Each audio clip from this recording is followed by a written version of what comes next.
রাধে রাধে। আজ হলো 27শে মে, পুরুষোত্তম মাসের প্রথম একাদশী পদ্মিনী একাদশী।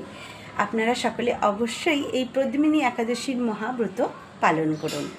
কলিযুগের কিছু অসুরেরা এটি প্রচার করে থাকে যে সধবা মায়েরা একেবারেই একাদশী ব্রত পালন করতে পারবে না। তবে আপনারা সাধুগুরু বৈষ্ণবের শ্রীমুখে শ্রবণ করে এবং শাস্ত্রসম্মতভাবে শাস্ত্র পড়ে আপনারা বিচার বিবেচনা করে দেখবেন যে শাস্ত্রে কখনো এটি বলা নেই যে সধবা মায়েরা একাদশী ব্রত পালন করতে পারবে না।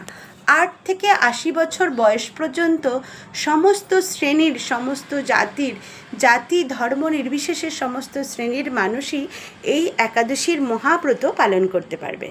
তাই আসুন আমরা সকলে অপপ্রচার ছেড়ে দিয়ে আমরা যেন নির্বিঘ্নে এই একাদশীর মহাব্রত পালন করতে পারি এবং ভগবান শ্রীকৃষ্ণ এবং রাধারানীকে, আমাদের পিতা পরমেশ্বরকে সন্তুষ্ট করতে পারি।